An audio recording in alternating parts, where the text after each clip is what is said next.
2.5 million daily active users, 25 million monthly active users, asking 5 million questions a day. Imagine. Oh wow. That was the scale. We had exhausted the primary key size for that table. Oh wow. And you can imagine, like, the size of this is 64 million Yeah. primary keys. You can't go wrong. You can't lead the SRE in a wrong direction. AI SRE will take away the boring parts of the SRE job. So from 3 hours to 3 minutes. To 3 minutes, yes. What's a bold bet? 90% of the deployment and maintenance work will be done by AI, and for the rest 10%, humans will be required in the loop.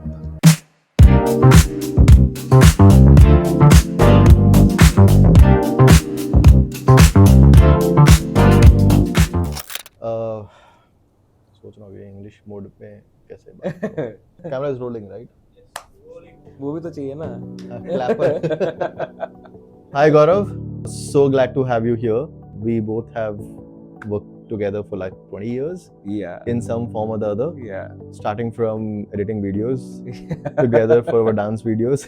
I remember all those workshops you took for, I don't know, Sony Vegas. Soundforge. I don't think kids today even know what Vegas was. Yeah. And how amazing. Not the Vegas we were supposed to leave behind. The software Sony Vegas. Yeah. But what a journey it has been, right? It And has today we are been. talking about infra and AI. Like, Absolutely. Thanks for having me here, Talvinder. It's very difficult to call you Talvinder. I won't say your real name or Thank you. your alias. Yeah, certain stuff should remain with us. But so glad to have you here. For those who don't know, Gaurav is ex-CTO of Doubtnut. Now, what Doubtnut is something that, Gaurav, why don't you share? So Doubtnut is a really incredible app. Basically, students could click picture of a question, upload it on our app, and we would show them video solutions. It just worked like magic. Imagine a student who's sitting in Bihar or UP in a remote village. They do not have the same support system of teachers or parents who know math or English or whatever for that matter. They do not have even friends who can explain them complex questions and solutions to those questions. Imagine for that student what incredible product it would have been, and that's exactly what it was. What was the era? Because this sounds like ChatGPT. Yes, it was pre ChatGPT era, and the videos were human generated, human recorded. These were not auto generated videos. Even today, you can't put so many emotions or you can't explain things so well using AI video generation tools. What time was this? Doubtnut was started in 2016, and then I had joined Doubtnut in 2019. Towards the end. Right after I joined, COVID hit, and we saw unprecedented scale. Like, we saw 2.5 million daily active users asking 5 million questions daily. The app was downloaded more than 50 million. Repeat that. Come again. 2.5 million daily active users, 25 million monthly active users, asking 5 million questions a day. Imagine. Oh wow. That was the scale. So this was during the entire COVID time. This was during the entire COVID time. Like, we saw scale grow like 2x every month until it reached that number. Let's just talk through that journey for a bit, and let's break it down to understand how different that approach was and what kind of architectural problems you had to solve to provide answers instantly at that volume. Right. First of all, there were two primary technical challenges while doing this. One, OCR itself, because we are dealing with images, and these images. Let's break this down. Yeah. So, because people may not have used Doubtnut, yeah. or some may have used, I just wanted to give them a user journey of what exactly they were supposed to do. Was it mobile app? It was primarily a mobile app and Android app, because in India, iOS penetration, especially in students, is not so high. So it was primarily a mobile app. So as simple as you're solving questions from your textbook, your notebook, and you get stuck somewhere. You take the picture of the question from within the Doubtnut app. You just crop the single question, because it worked better when you crop with a single question versus a whole page of questions. And then you just hit submit. Within 5 seconds, you will most likely get a video solution of that particular question. So if you see step by step, there are two problems, technical problems that are involved here. First is OCR. Now, OCR itself was not so obvious. Mathematical OCR itself was not so obvious back then. Even today, it's not super accurate even today. Exactly. So that is something that we had to solve for. The second challenge was search problem, because now that you have an OCR, you have a repository of questions, a lot of them might sound similar. The search problem was that we have to figure out the best matching solution to that question, and it was a pretty much fuzzy problem, because you can change a few variables and the question becomes entirely different. You can change one word and the question becomes entirely different. When the simple calculus problem, if the exponent is 1 or 2, even that will change the problem. Exponent is like a number or a fraction. Changes the approach entirely. So those are the things that we had to solve for, which were the tough engineering problems. Okay. And did it work for the handwritten questions as For well? the most part, it did. We asked the students to still not submit handwritten questions, but it did work. So it depends on whether you have a doctor style handwriting Yeah, or you have exactly. Okay, good. And the videos were crafted by humans. By humans, and like Essentially, you have to match fuzzy to fuzzy. Correct. So which means you will, for each video, you will have a lot of tags and additional context that you'll have to supply.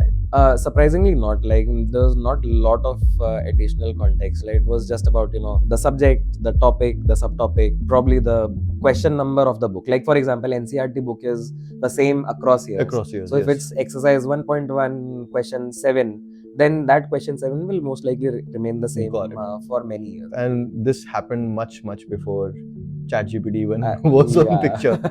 Amazing. So let's talk about the COVID era specifically, right? Where you were essentially hitting your limits every month. Did you get any sleep? Oh no, that was professionally the most fulfilling yet the most tiring time of my life. And just to give you some context, before moving to Gurgaon to work with Doubtnut, I was in Dubai. The life was very different. Very different. It was much more comfortable, much more relaxed life. And suddenly we moved here. And I did not tell my wife while moving here that Saturday is going to be a working day for me. It's going to be 6 days working. And it turned out to be 7 days working technically, because on Sundays... that's when the peak would hit, right? Sunday mornings is when the peak would hit. And see, for me, the priority was one, reliability. As having been the CTO and founder almost throughout my career, reliability has always been my priority. My answerability, my responsibility. The second is, I knew that like during COVID, my team was working extended hours. They were working too hard, and I wanted to give them at least a Sunday morning to just relax, sleep well, and and we would get peak traffic on Sunday morning 9 a.m. You can imagine why. I mean, that is not something which we intended to do, but like students would cheat during their online tests that they would do on Sundays, right?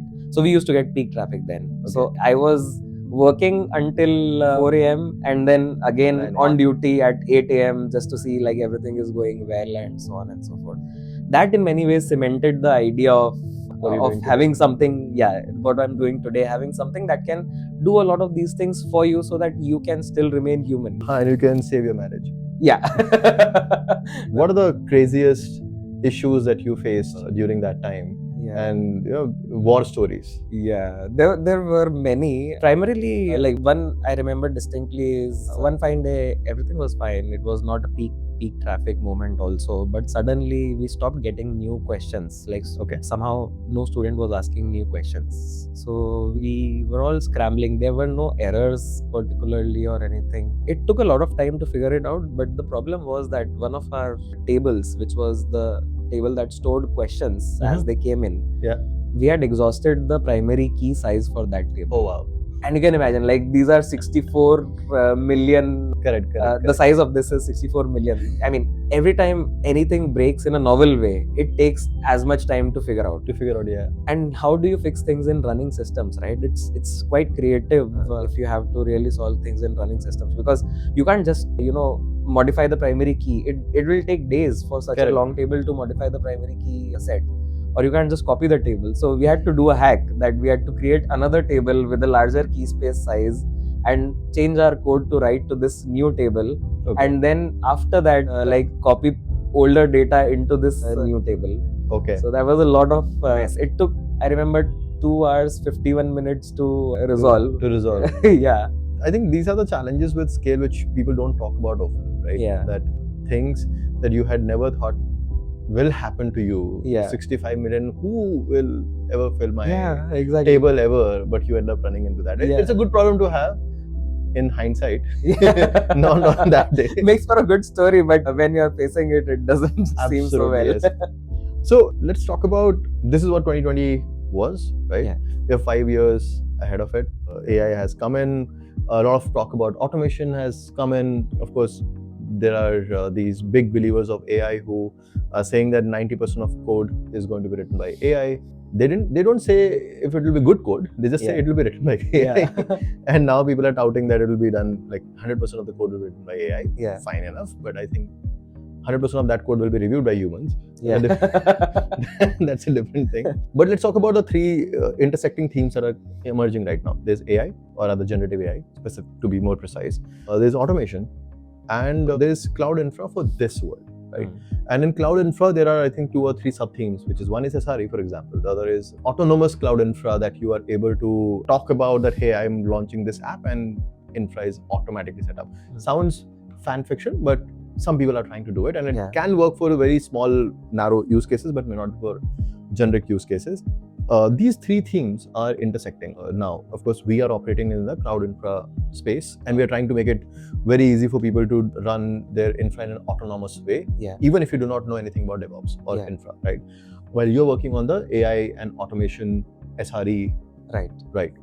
What is your experience building Sherlocks in the last 1 year? Which of these themes have come out and hit you like a wall of bricks that, oh shit, I didn't think of this?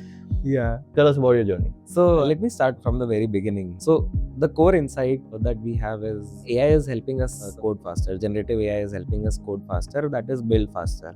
And hence it is also helping us release things faster. Sure. However, if you imagine this equation, which is the number of changes and the complexity of the systems, imagine that as the numerator of the equation. Okay. And the denominator is SRE. Sure. The SRE headcount. Okay.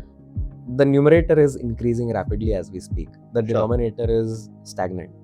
Now something is supposed to increase this denominator so that things are in balance. Sure. And the more code you're writing with AI, because like we have seen it, that now increasingly we are getting more confidence in AI while writing code. Hypothesis was that let's just provide it more and more data and it will start doing magic of its own. That fell flat. Okay. Because we realized that more data we provide to the AI, and we are not talking about AI agents per se here, but the more data you provide to the AI, it will start hallucinating as more.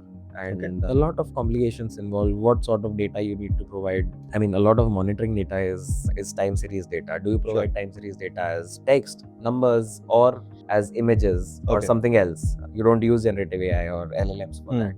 So a lot of those things are the difficult parts that have taken a lot of time to figure out, and are still continuing to take a lot of our time to figure out and get accurate. Because see, the difference between coding copilot and an SRE is coding copilot is pre-production before you roll out things, and an SRE is post-production when things are more critical. So you can still go wrong in a coding copilot because there's always a human in the loop. The cost of failure is much lower because it's going to fail on your machine. Exactly. And there's always a human in the loop, a developer who's doing an accept or reject or prompting before you go to production. In case of SRE, you can't go wrong. You can't lead the SRE in a wrong direction, because that will also increase the mean time to resolution. So let me just double tap on the thing that you're talking about, AI agent, etc. I think there are a lot of things that needs unpacking. So one is how AI agents are not chatbots. I think that's one thing. Number 2 is what you spoke about was essentially the new fancy word in the market, this context engineering, that you need to provide the right context in the right places so that you get the right results. Imagining LLM to do all of your figure it out for me, here's all the data, it doesn't work for serious work. Right? For toy work where the cost of failure is nil, it's perfectly okay. So you understood that one method doesn't work. What have you doing? And do touch upon AI ops in that regard. I'm sure that's another challenge in building such an application. Right. So first of all, touching on the chatbot versus agents, right? I think the easiest way to think about that or explain that is a chatbot is something with a single personality. It's a single conversation like we are talking right now. You are one personality, I am one personality. You have your own expertise, I have my own expertise. But while solving complex problems, you need different sorts of experts. There's one, like speaking in context of SRE or resolving problems in that sense, you need multiple experts. You need a database expert, you need a networking expert, you need a code expert, and you need a mix of all of these. Now, what you do when you're talking to a chatbot is you assign it a personality to begin with. You Sure. say that you are So and so. database expert, Yeah. and then you start talking to it. But Hmm. when agents are talking to each other, they need to have those personalities separately, and there has to be a lot of coordination between all of these. That is essentially the difference between an AI agent and a chatbot. That a chatbot is a turn-by-turn conversation, typically between a user and a and then Do you AI. think the difference also lies in a chatbot has a very simple agenda, which is to give response to whatever is being asked, Yeah. not necessarily reason, Yeah. or at least attempt to show that I'm reasoning, Yeah. versus an agent is expected to do some amount of planning, autonomous planning and reasoning? So I think it's a little bit different. See, fundamentally, chatbots, if you see more recent versions of the chatbots, they are actually doing planning even during these conversations. Okay. Like the first thing that you see when you prompt, I think it started since ChatGPT or GPT 4.5 or Yeah. 4.0, that it would start reasoning first. It would start creating plan and so on, even in chat sessions. Right. So I think the techniques still stay the same, and there's a lot of LLM research that has gone into these things, assigning different personalities to different sessions and having them coordinate with each other is what agentic AI is all about. Actually, you're touching upon a far more complex idea, which is of multi-agents. Yeah, you can very easily slip into that, but a multi-agent system is far more complex than a single agent system, right? For those who are building, founders and startups, etc., who are building in this agentic world, there are agents, there are agentic systems, and then there is multi-agentic systems, or multi-agents in an agentic system. What tip would you give basis your journey so far? So I think it's important to first of all experiment a lot. Like there are a bunch of agentic frameworks that exist. So first thing is about experimenting with bunch of frameworks. Do some like low fidelity experiments. Try out how they are working and sort of if they are fitting your Any use frameworks case. that you will strongly not recommend? Not particularly. I think all frameworks are at least the ones that we tried. Which of these frameworks would you recommend, or would you recommend that experiment with all? Yeah. But build your own? So I think it framework depends on how core an agent framework is for your use case. Okay. A lot of these frameworks would fit your use case. In our case, we had some specific requirements and which did not suit any particular framework. So we had to build our own framework for agent coordination. Building multi-agent systems, we figured that while these frameworks do help in doing an early quick POC, a weekend POC essentially, Right. But for anything serious, it just becomes too much of muddling in their own internals to figure out even a small progression. Right. So we figured that let's build something of our own. It's not that hard to build a framework, or at least some mechanism that works for you, and then you have complete control as well. So I think that resonates. So we did speak about agents and chatbots. Let's talk about the three themes that are emerging, which is the AI, automation, and cloud native practices. What has your experience working on Sherlocks and the previous experience with Doubtnut? I'm sure you would have solved a lot of problems at that time as well. What is your current take on that? Let's first of all break it down into two parts. One is before release and one is after release. When you're planning your infrastructure, your architecture, and your releases, that is one area where AI is already helping a lot. Again, as I said, right, it is similar to coding in many senses, because now you're talking about infra as code and AI or LLMs helping you generate that infra as code. But bunch of those parts are still quite manual. Like before even you get to the infra as code or for existing infrastructures, how do you move it from manually provisioned resources to infra as code, etc. Okay. So infra as code is basically your Terraforms and your open tofus of the world. Correct. So that is one large part where LLMs are going to play a lot of role, and including things like automating migration from different clouds to like cloud A to cloud B, or from one account in cloud to the other account in the same cloud, or on-prem to cloud, cloud to on-prem. A lot of that automation is fairly complex. In fact, that is one of the ideas that we seriously evaluated while we were starting Sherlocks.ai. It was between Sherlocks and migration automation. Migrations.ai. Migratefast.ai. Okay. So yeah, there's a lot of room for innovation and role for LLMs to play over there. The second part is automating operations post-production, which is what we are doing with Sherlocks.ai. Fundamentally, if you think about it, what is an AI SRE agent? It is like an SRE teammate. What does an SRE teammate do? How does an SRE teammate think like? They understand the system, they understand the architecture, the applications, and memories associated with your infrastructure and applications. It is basically like your tribal knowledge that exists, either documented or most likely undocumented. When an SRE who's on call receives an alert, they try to figure out, first of all, what this alert is about. And then basis that alert and their knowledge, they try to figure out hypotheses around what could be wrong here. And then they use the monitoring tools to figure out if their hypothesis was right or wrong, and they keep on doing this until they reach the root cause. So this is where AI is playing a significant role, or it will play a significant role. It is still in nascent stages right now, because as I said, like, it's very important to be supremely accurate while doing SRE versus while coding, because in coding you are still not on production. So this also is a little scary for people who might be listening. That does that mean that my job as an SRE is kind of going away and an agent can do my job? So I think it will all be complementary. As I said, right, if you look at the equation, the numerator is increasing significantly, the denominator is still stagnant. You can't produce human SREs just out of thin air. So to increase the denominator of that equation, you need to add more AI to the SRE. So eventually the sum of AI SREs and human SREs will together make the equation in balance, and hence the human part of SRE is not going away. I think what we need to realize is that most likely AI SRE will take away the boring parts of the SRE job. Waking up for 2 a.m. alerts, spending your weekends, your dinners, being on call and trying to figure out things, that will quite likely go away. Then you will be figuring out how to make systems more resilient for the future, for the long term. And these are the cool parts of the SRE job, right? So I think it comes down to, it basically touches a fundamental aspect of this whole discussion around how AI is going to eat away the jobs. This is not the first time a new technology has come in or a new platform has come in which can fundamentally change how we work and how we live.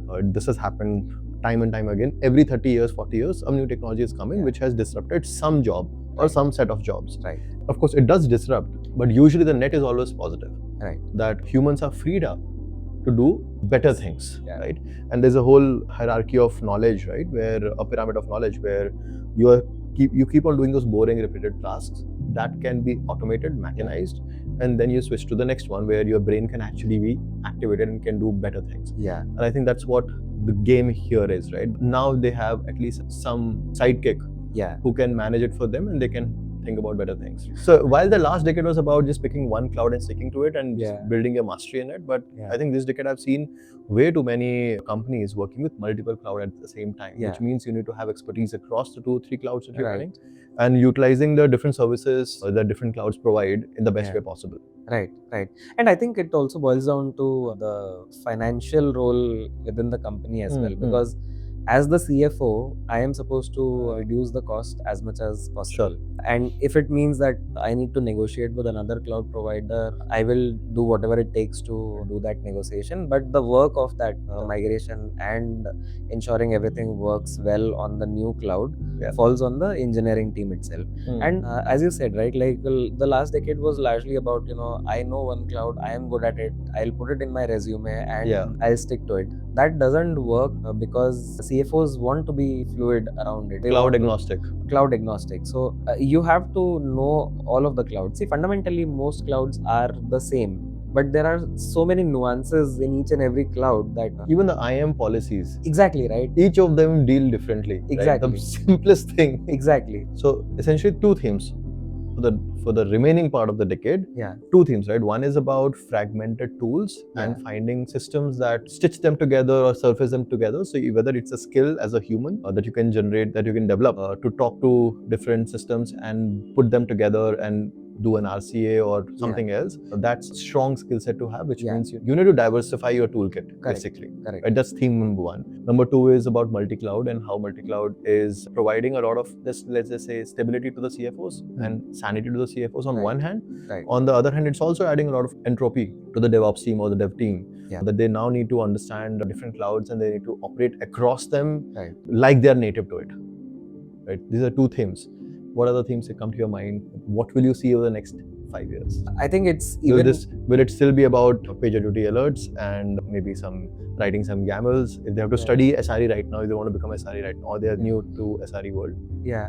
So first of all, I'd start by saying that it is even more so a better time to stand out, because one, there's a lot of distraction in this world right now, and if you are focused on what you are doing, then you are easily going to stand out and be the best of. How do you stand out? By sticking to fundamental knowledge. Like, as you might have also heard today, that a lot of freshers or early engineers are just using ChatGPT or Cursor in their interviews as well. It is good, it makes them more productive, but at the same time, we do need to stick to fundamental knowledge, which is what applies to SRE as well. Sure. You need to get the fundamentals right. How do you get your fundamentals right? To get the fundamentals right, I think you need to first of all just understand architectures, just go through like official documentation for all the tools that you use, like focus on infrastructure as code. That is supremely important for an SRE or a DevOps person. Read on databases, how do databases work? Like there's this amazing book that I always recommend everyone, Database Internals, which is an excellent, or there's another book, How to Design Data Intensive Applications. Okay. Amazing book, like everyone should read it. Like especially if you are trying to become an SRE, or even for any engineer, like you have to read it.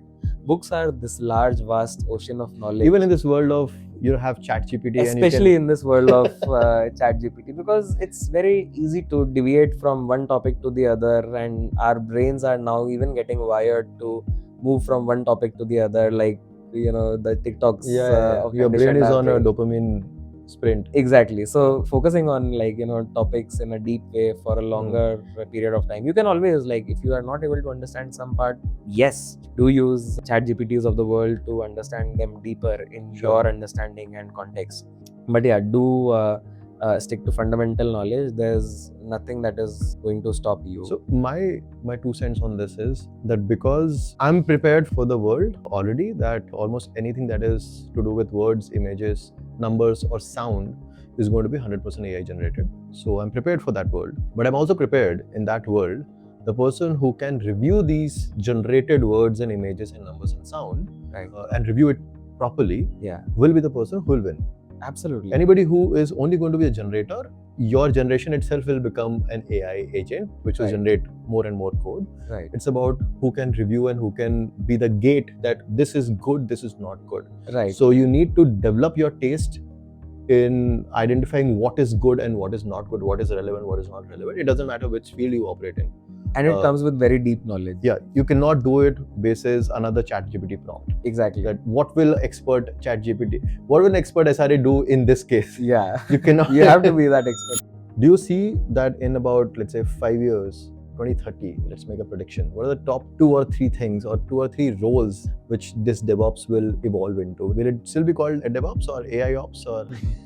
Interesting. Yeah, I think the boundary of a full stack engineer will change, I believe, and it will start including ops, DevOps, infrastructure, as well as data engineering in many senses. The fancy word context engineering, the new fancy word. Is that what you're saying? Not context engineering, but data engineering. Like I think everyone is supposed to or expected to be a context engineer now, except that there's a good amount of overlap between like a data scientist that used to be before 2023 and context engineer / LM engineer. They have different terms for it. So there's no fixed role that has emerged, right? There are responsibilities that have emerged, but there's no standard role that has emerged. Correct. Right? I think we are still to see. So let's talk about responsibilities. What do you think a engineer of tomorrow, 2030 engineer, what will he be doing? What are the responsibilities that he will be having? Do everything right from idea conceptualization to maintaining the products as a small team,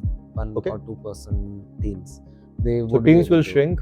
Yes, which is already happening. We Yeah. have a team of 4 people right now, and what we have done in the last 8 months, I can't imagine that 2 years back. It would have taken a lot more people to do that. What has been your worst SRE nightmare? Yeah. You spoke about one, but I'm just curious about nightmare. Yeah. And how would have Sherlocks changed that story? So we used to release our Android app 3 times a week. 3 times a week.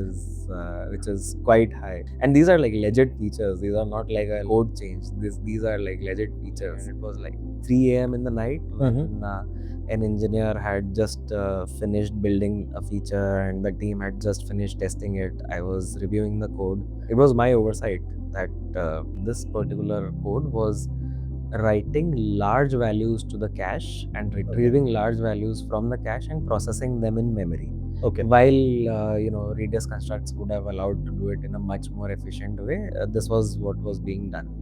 This went live at 5%. At 5% rollout, nothing bad happened. Some product manager increased the rollout to 50%, and all hell broke loose. The homepage stopped functioning. We started getting a lot of negative reviews on the Play Store, and it was so difficult to identify that what is happening because the app was just stuck. The memory shot up. The eventual reason was that because we were writing so many values and retrieving so many values from Redis, it was choking the network on Redis. And again, it took us almost 3 hours to get to the hypothesis, make the code change, and fix it. So, how would have Sherlocks helped you?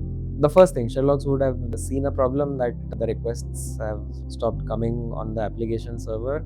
It would just see that, what are the dependencies in there's database, there's cache, there's Kafka, yada, yada, yada.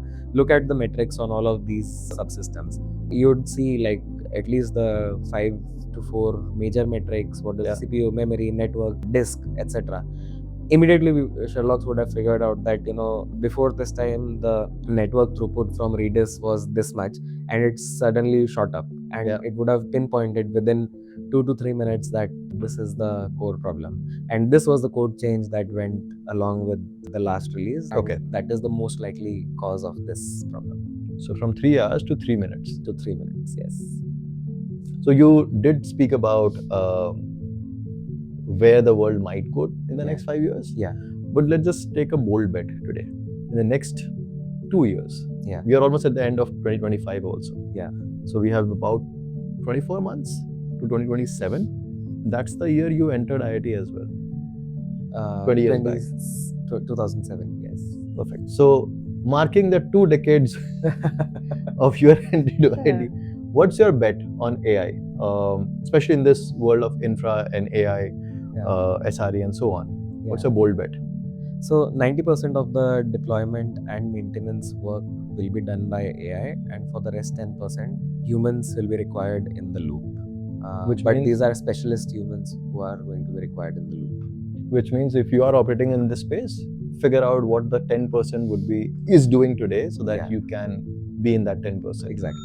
But we can go on. I think we can go on for hours talking about it. It's such a fascinating melee of topics that we can talk about. So this is Gaurav, CEO of Sherlocks.ai, working at the cutting edge of infra, SRE, and all things DevOps.